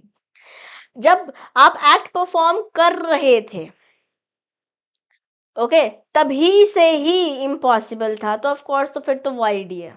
जैसे contracting to build a bridge to the moon is void, possible ही नहीं है। तेरे वास्ते फलक से मैं चांद लाऊंगा, 16-17 सितारे संग बांध लाऊंगा, not possible, right, wide. Subsequent impossibility, पहले तो था फिर सब्सिक्वेंटली इम्पॉसिबल हो गया, तो वहां पर कॉन्ट्रैक्ट वाइड हो जाएगा, यहाँ पे अग्रीमेंट वाइड था। Yes, even an act after contract is made becomes impossible or unlawful due to reason beyond the promisor's control. अब contract फिर से void हो गया। जैसे contract to transport goods become void if the route is destroyed by natural disaster. खत्म, खल्लास। अब compensation for non impossibility and unlawfulness क्या रहेगा? नॉन इम्पॉसिबिलिटी या नॉन अनलॉफुलनेस पे क्या कंपनसेशन देना पड़ेगा? अगर प्रोमिसर को पहले से पता था या रीजनेबल डिलीजेंस से पता लगाया जा सकता था कि ये तो हो ही नहीं सकता या ये तो अनलॉफुल है, जब टाइम प्रॉमिस का टाइम था उस समय, द प्रोमिसर मस्ट कंपनसेट, जिसने वादा किया है उसको खामियाजा भुगतना पड़ेगा। Okay, for any loss due to non performance, जैसे contracting to sell a stolen car while knowing it is stolen makes the seller liable for damages. आपका हक ही नहीं था जो आप बेच रहे थे। yes, अब कुछ और एग्जांपल्स हैं। A agrees to marry B if B gets a moon in the sky, उसके लिए चांद लेकर आया। आया विकी कौशल याद? ये अग्रीमेंट वॉइड ही है। Okay, agreement with B to discover treasure by magic, abracadabra, गिली गिली छू, हाँ, agreement is void. A and B contracts to marry each other. Before the time fixed for the marriage, A goes mad, contract becomes void. पहले तो possible था, future में impossible, subsequent impossibility हो गई सेक्शन 56 के अंदर, इसलिए void हो गया। यहाँ पे कंपनसेशन नहीं देनी होगी। एक इंडियन कंपनी है, उसने कॉन्ट्रैक्ट किया for supply of sugar to Pakistan with the government of Pakistan. However war declare हो गई, भैया ये डिस्क्वालीफाइड बाय लॉ है as per section 11 of Indian contract act 1872। Yes, however war is declared between the two nations, the contract becomes void as it is alien enemy है, pursuant to declaration of war। ठीक है, अब एक example समझते हैं। अनिल और सुनील ने contract में एंटर किया, जहां पे अनिल ने प्रॉमिस किया कि वो 100 लेबरर्स देगा, 100 मजदूर देगा बिल्डिंग बनाने के लिए। ठीक है, at the time of making the contract they included the clause force majeure, but Anil could not deliver the labourers to Sunil due to Covid's lockdown. बताइए, फोर्स मेजर मतलब मैं इसलिए नहीं कर पा रहा हूं क्योंकि इम्पॉसिबल है अब करना, ऐसे इवेंट्स हो गए हैं कि मैं कर ही नहीं सकता हूँ। रीजंस कुछ भी हो सकते हैं, जैसे बाढ़ आ गई, कोविड आ गया, अर्थक्वेक आ गया, इतनी बारिश हो रही है कि बाहर ही नहीं निकला जा सकता है। यस, जैसे केदारनाथ में आई थी 2012-13 में आई थी। But Anil could not deliver the labourers to Sunil due to कोविड-19 लॉकडाउन। इस सिचुएशन में Anil is under no obligation to perform the contract, ऐसे क्वेश्चन पूछा जा सकता है। ठीक है, तो क्या बोल रहे हैं हम, फोर्स मेजर क्या होता है, जब कोई स्पेसिफिक क्लॉजेज ऐसे डाले हैं हमने कॉन्ट्रैक्ट में जो एक्सक्यूज कर दे रहा है पार्टीज को कि उसकी अगर लाइबिलिटी, अगर परफॉर्म नहीं कर पाते हो काम तो लाइबिलिटी नहीं होगी। specific clauses in a contract that excuses parties from liabilities for non performance। मतलब यहाँ पर जबकि सुनील कोविड 19 के कारण लेबरर्स नहीं दे पा रहा है, उसने फोर्स मेजर क्लॉज डाला हुआ था, ऐसा सिचुएशन हो जाती है कि हम कर ही नहीं पाएंगे, तो मैं नॉन परफॉर्मेंस के लिए लायबल नहीं रहूंगा। Yes, these clauses aim, okay, non-performance due to extraordinary events beyond their control. अब कोविड-19 कोई जानबूझ के तो लाए नहीं थे अपन। Yes, these clauses aim to address risk not foreseeable. अब ऐसी रिस्क भी हो सकती है ना जो हमें दिख नहीं रही है, फोर्सी नहीं कर पा रहे हैं। At the time of contract creation, जैसे फ्लड आ गई, अर्थक्वेक आ गया, है ना, तो अगर ऐसा क्वेश्चन पूछते हैं आपसे, जस्टिफाई करने को बोलते हैं, तो आप क्या लिखेंगे? यही लिखेंगे, क्योंकि फोर्स मेजर डाल रखा था, तो अगर नॉन परफॉर्मेंस हो जाता है बिकॉज ऑफ अनकंट्रोलेबल सिचुएशन जो आपके कंट्रोल में नहीं है, तो आप नॉन परफॉर्मेंस के लिए हमसे कंपनसेशन नहीं ले पाएंगे। यस, फोर्स मेजर एक ऐसा क्लॉज है, it's a ground for avoiding obligations emanating out of a contract due to circumstances that are out of your control. बहुत अच्छा क्वेश्चन है, इंपॉर्टेंट है, बिल्कुल इसको आज आपका होमवर्क यही है कि आपको यही क्वेश्चन का आंसर अपने आप लिखना है। पढ़ लीजिए अभी मेरे साथ, समझ लीजिए, अपने वर्ड्स में जो इम्पोर्टेंट पॉइंट है उनको रखते हुए, कीवर्ड्स को रखते हुए आंसर लिखना है आपने। आज ये आपका होमवर्क है, लिखेंगे, लिखकर मेरे साथ ज़रूर टेलीग्राम ग्रुप पे शेयर करेंगे। और मैंने बना दिया है आपके लिए दिशा दुआ क्लासेस इंस्टाग्राम हैंडल भी। ओके, यहाँ पर मैं आपके साथ जुड़ी रहूँगी, थोड़ा एंटरटेनमेंट भी हम करते रहेंगे। इंस्टाग्राम पर follow this handle, okay, Insta handle है ये, और मेरे साथ यहाँ पे स्टोरी पे ज़रूर शेयर कीजिएगा, ठीक है। चलो, अब the pandemic was one such instance when most contracts could not be completed due to sudden lockdown, leading to invoking of the force majeure clause. Okay, the lockdown was pursuant to the directions by the government. However, many events take place that cannot be controlled, that in turn may lead to impossibility. यहाँ तो सरकार था, but there could be possibilities, right? जो हमें beyond our control है, या initially तो avoid कर सकते थे, but अब enter कर चुके हैं, subsequently हुआ है, तो इंडियन कॉन्ट्रैक्ट एक्ट सेक्शन 56 की दुहाई देता है यहाँ पे कि अगर इम्पॉसिबिलिटी है परफॉर्मेंस की कॉन्ट्रैक्ट की, तो without obligation, without any consequences non performance करी जा सकती है। ओके, चलिए, a force majeure clause is decided beforehand by the parties before the execution of contract। उसी समय टर्म्स एंड कंडीशन में force majeure clause डाल दिया जाता है, whereby the parties identify the events which could attract the application of force majeure clause. However, the term force majeure is again not defined under Indian Contract Act. Important, तो ना representation बता रखा है, ना वारंटी बता रखी है, और ना ही फोर्स मेजर बताया हुआ है हमारे इंडियन कॉन्ट्रैक्ट एक्ट में एज ए डेफिनेशन। ठीक, चलिए, टर्मिनेशन बाय नोवेशन, वैसे तो नोवेशन ऑलरेडी पढ़कर आए हैं, बट छोटा सा कंसेप्ट है, पढ़ लेते हैं।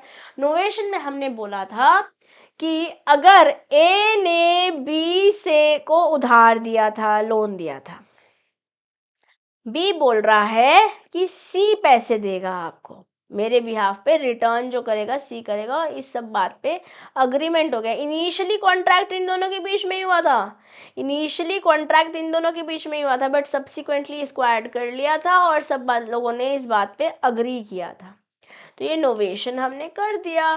नोवेशन हमने पढ़ा था discharge of contract through agreement, और उसमें novation, alteration, rescission, remission and waiver पढ़ा था। नोवेशन हमने ऐसे ही पढ़ा था जहाँ पे चेंज ऑफ पार्टीज हो रहा है, जहाँ चेंज ऑफ पार्टीज हो रहा है। यस, तो section 62 of Indian contract act बोलता है effect of novation, rescission, alteration. It states if the parties to a contract agree to substitute a new contract to it or rescind it or alter it, the original contract need not be performed. Discharge हो गया ना, ये हम already पढ़ चुके हैं, discharge of contract हो गया। बस यहाँ पे सेक्शन डाल दिया, अगर सेक्शन आप याद कर सकते हो, नथिंग लाइक इट, लिख लो उस शीट पर, याद हो गया ठीक है, नहीं हुआ तो कोई दिक्कत नहीं, इसे आप इसे हाईलाइटर से या कोई अपना एक सिंबल बना सकते हो, कि नहीं होगा तो भी चल जाएगा, हैशटैग बना लो, स्पून बना लो, ओके, या एक ऐसे करके बना लो ट्राइंगल, और इसके अंदर ही है, तो आपको पता है, अगर आपको याद हो जाता है ठीक है, नहीं होता तो कोई दिक्कत नहीं है, ओके ना। A owes B, चलो एग्जाम्पल देखते हैं, Ram owes Shyam some money under a contract. It is agreed between Ram, Shyam and Kiran that Shyam shall therefore uh, then henceforth accept Kiran as his debtor instead of Ram. अब राम की जगह किरण debtor हो जाएगी. The old debt of Ram and Shyam is at the end, and a new debt from Kiran to Shyam has contracted. Change of parties हो गया, novation, this is what is novation, ठीक है। Alteration में 50 रुपए metre बोल रहे थे, but हम 45 रुपए मीटर पे ओके कर रहे हैं, दिस इज ऑल्ट्रेशन, चेंज कर दिया है। और रिसेशन में तो हम कैंसिल ही कर दे रहे हैं कॉन्ट्रैक्ट को। Yes, A owes B rupees 10,000. A enters to an agreement with B and gives B a mortgage of A's estate for rupees 5,000 in place of debt of rupees 10,000. ये new contract हो गया, पुराने contract की rights खत्म हो गई। Novation, recession and alteration मैं already ही बता चुकी हूँ, बहुत अच्छे से एग्जाम्पल्स के साथ हमने लास्ट सेशन में से पढ़ा था, आज हमने रिवाइज भी किया था। सेक्शन 62 इस बारे में बात कर रहा है, इतनी बार आप इसको बोल चुके हो कि अब आप चाहें भी तो इरेज नहीं कर पाएंगे, सेक्शन कर पाएंगे क्या? चलिए आइए पढ़ेंगे। There must be, what are the key requirements for novation? There must be meeting of minds. अब A B C अलाइन होने चाहिए, किरण राम और श्याम यहाँ अलाइन होने चाहिए। अगर ये बोल श्याम मना कर दे रहा है, राम मना कर दे रहा है, किरण मना कर दे रही है, तो आप कॉन्ट्रैक्ट नहीं कर पाओगे, फिर कोई नोवेशन नहीं हो सकता। Pre existing contract must exit, पुराना कॉन्ट्रैक्ट हटाओगे तभी तो नोवेशन होगा ना, वरना तो नया ही कॉन्ट्रैक्ट है ये। Yes, there has to be meeting of minds and there has to be a pre existing contract. इसी तरीके से डिस्चार्ज होगा एग्जिस्टिंग कॉन्ट्रैक्ट का तक, क्योंकि नया कॉन्ट्रैक्ट बन रहा है। Novation is substitution of new contract in place of old one, जिससे डिस्चार्ज हो रहा है old contract, which no longer needs to be perform. जैसे in a lease agreement, if a tenant transfers the lease to another party, making the new party responsible for obligation arising from the agreement, the old tenant is discharged. पुराना जो किराएदार था वो discharge हो जाएगा, अब नया बंदा आ गया है, वो देगा लीज की पेमेंट, लीज रेंटल्स और उससे रिलेटेड जो भी रिस्पॉन्सिबिलिटीज होंगी। यहाँ पे हमारे पास एक केस लॉ है, Lata construction and ORS versus doctor Ramesh Chandra Ram Nikal Shah.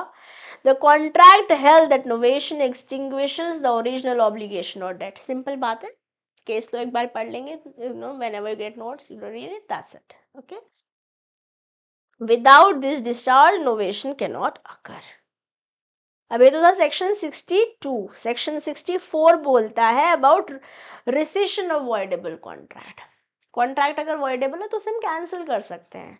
जैसे हमने बात करी फ्रॉड के बारे में, कोएर्जन के बारे में, अनड्यू इन्फ्लुएंस के बारे में, मिसरिप्रेजेंटेशन केस में, ऑल ऑफ दीज सेक्शन 19 के अंदर कॉन्ट्रैक्ट वॉइडेबल हो जाते हैं। तो क्या ऐसे हम रिसेंड कर सकते हैं? ऑप्शन होता है कि या तो रिसेंड कर लीजिए, या फिर जो आपने बोला था, जो वादे करे थे वो आप लेकर आ जाओ। तो rescission is a possibility at the option of the aggrieved party, या तो हम क्या बोल रहे हैं, कैंसिलेशन या टर्मिनेशन हो सकता है कॉन्ट्रैक्ट का, at whose option the contract is voidable. Consequences क्या है, अब no longer required to perform the promise, okay.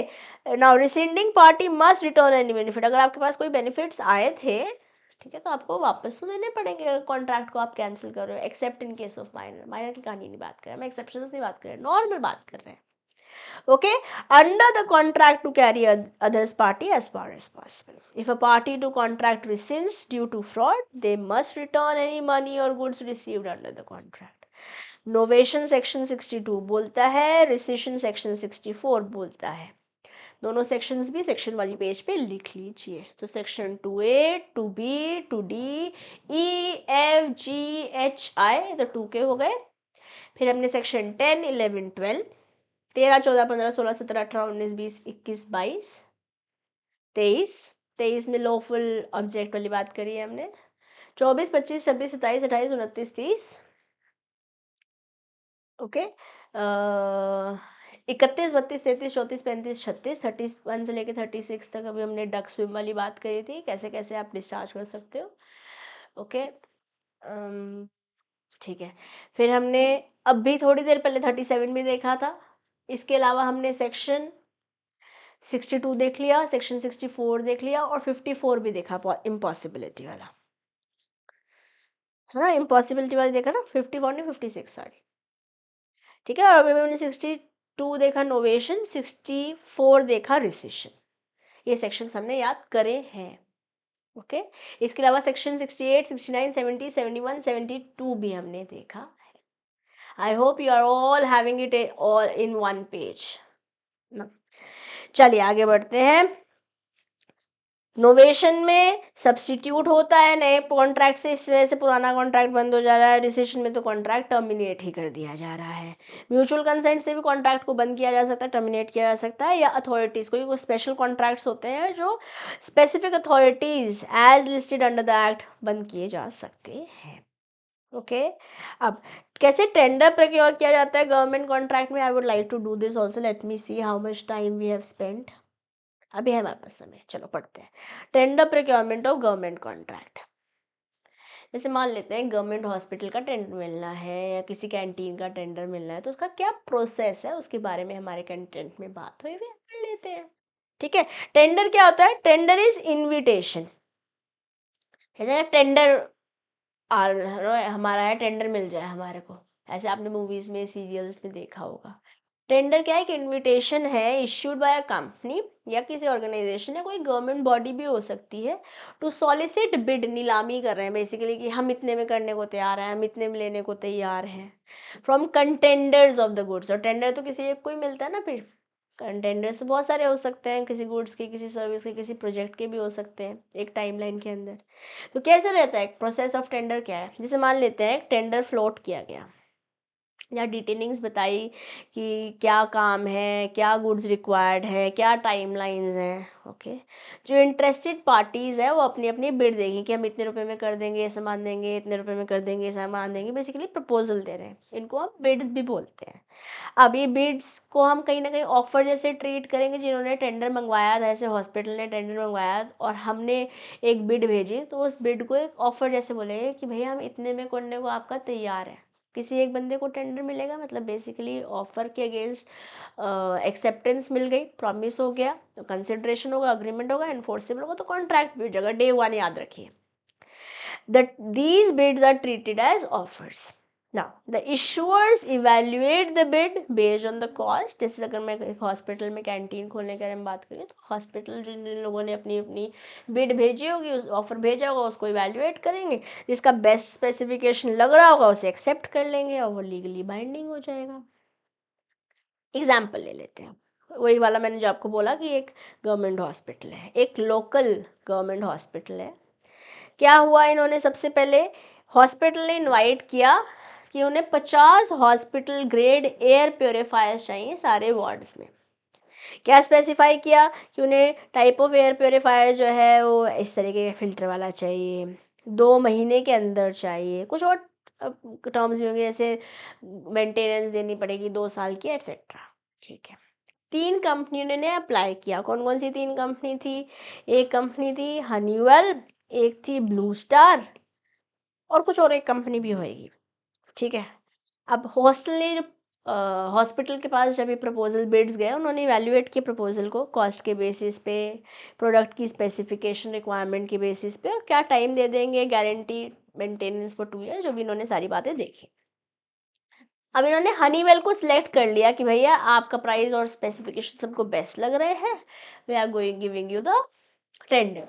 तो टेंडर में पहले बताया, जिस कंपनी जिस ऑर्गेनाइजेशन को सामान चाहिए था उसने उसकी डिटेलिंग्स बताई, फिर कंटेंडर्स ने अपना ऑफर दिया बिड के थ्रू, इवैल्यूएट किया सामने वाले बंदे ने, हमारे केस में हॉस्पिटल ने, और जो बेस्ट था उसको ऑफर एक्सेप्ट कर लिया, बाइंडिंग हो गया अब दोनों पार्टीज पे। Yes, who floats the tender? Government body for public infrastructure projects, जैसे बिल्ड कोई प्रोडक्ट बना, कोई रोड बनानी है, कोई हॉस्पिटल बनाना है, for example. Organisations for outsourcing specific task. अब अगर हॉस्पिटल ही अपने लिए एयर प्योरीफायर बना के पागल हो जाएगा ना, उनकी एक्सपर्टीज कुछ हो रहा है तो कोई और कंपनी कर ले रही है। प्राइवेट कंपनीज यहाँ पर नो रेडी है बिड देने के लिए, ऑफर करने के लिए। ऐसे कोई रॉ मटेरियल, कोई मशीनरी, हमारे केस में एयर प्योरीफायर था जैसे, ऐसे टेंडर चलता है। तो टेंडर क्या है मेरे प्यारे बच्चों?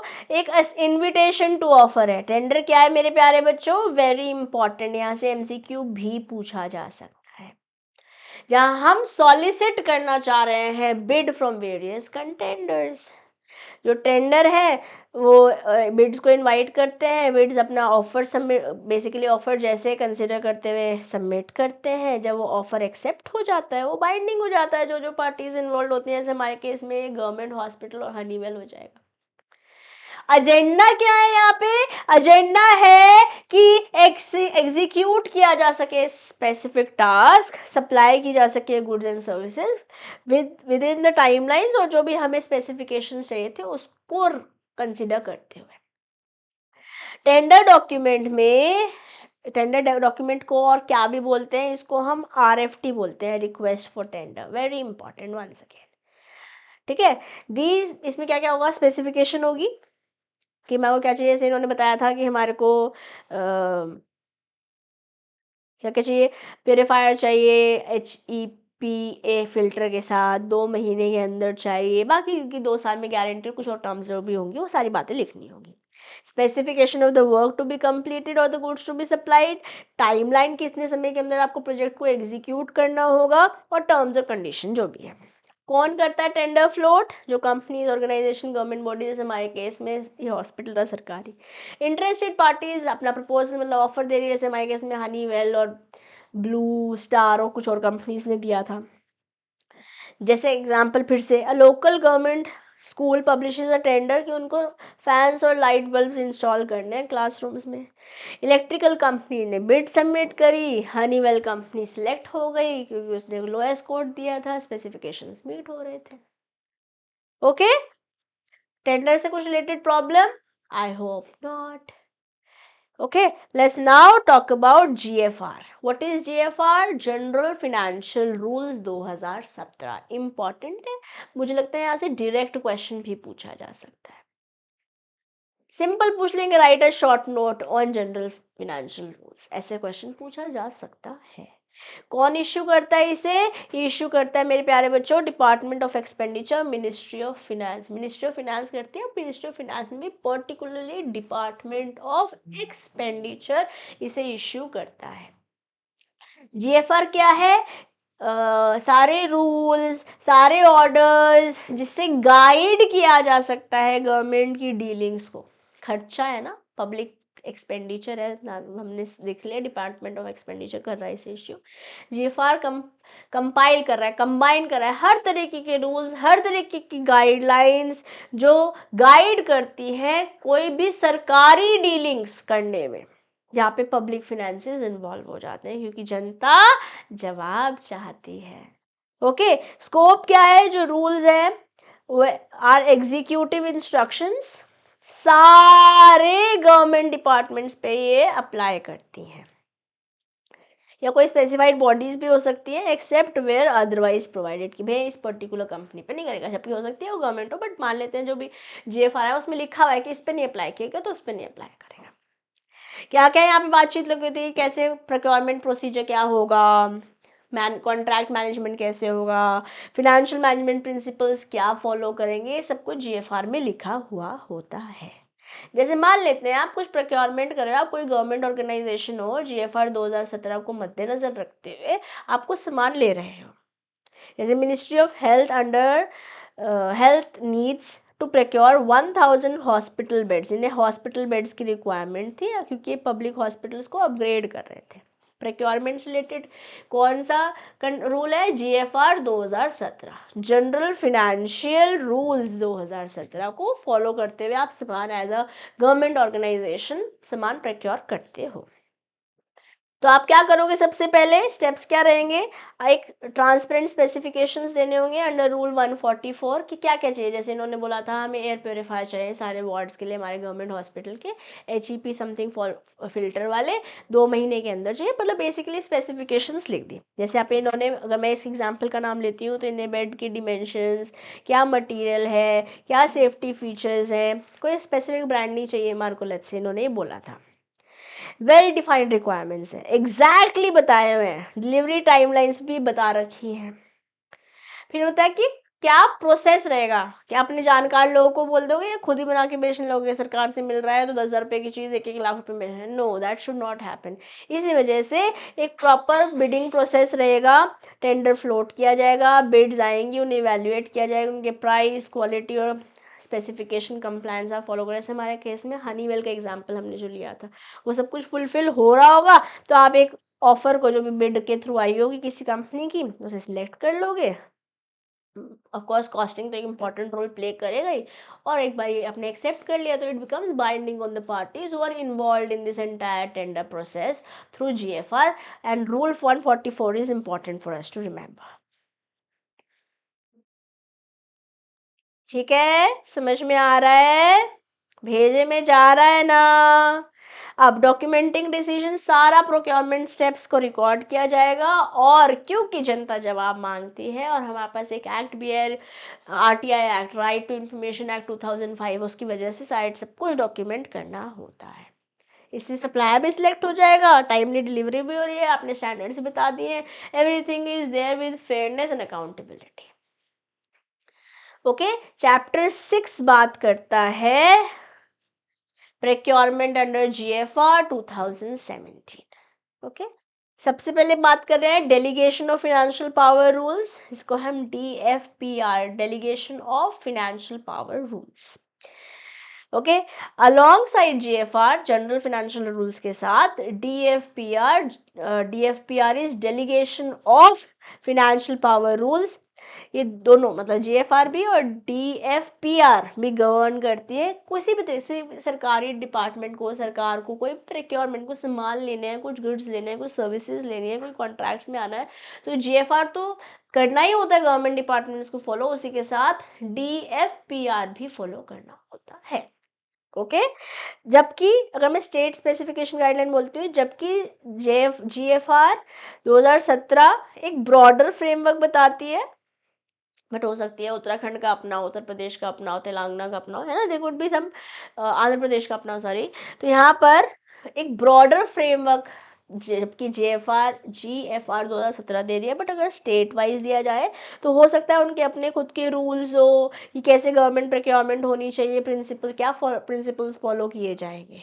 जैसे रूल 144 मैंने बताया ना, फंडामेंटल प्रिंसिपल्स है, अगर पब्लिक किसी सरकारी डिपार्टमेंट को, ऑर्गेनाइजेशंस को, सरकारी कंपनी को कुछ सामान या सर्विसेज या प्रोजेक्ट्स प्रोक्योर करने हैं तो कैसे रहेंगे। ओके, तो public procurement must prioritise efficiency, transparency, fairness and competition for the reasons like I have told you, जनता जवाब मांगती है। ठीक है, तो जो भी गाइडलाइंस है GFR में उसे आपको फॉलो करना पड़ेगा। ओके, क्यों करना पड़ेगा, बिकॉज जो ऑब्जेक्टिव है वो है ट्रांसपेरेंसी लाना, प्लस स्पेसिफिकेशंस जो हमें चाहिए वो मिलने चाहिए, विद इन टाइमलाइन मिल चाहिए, और कॉस्टिंग भी हमारे को बेस्ट चाहिए।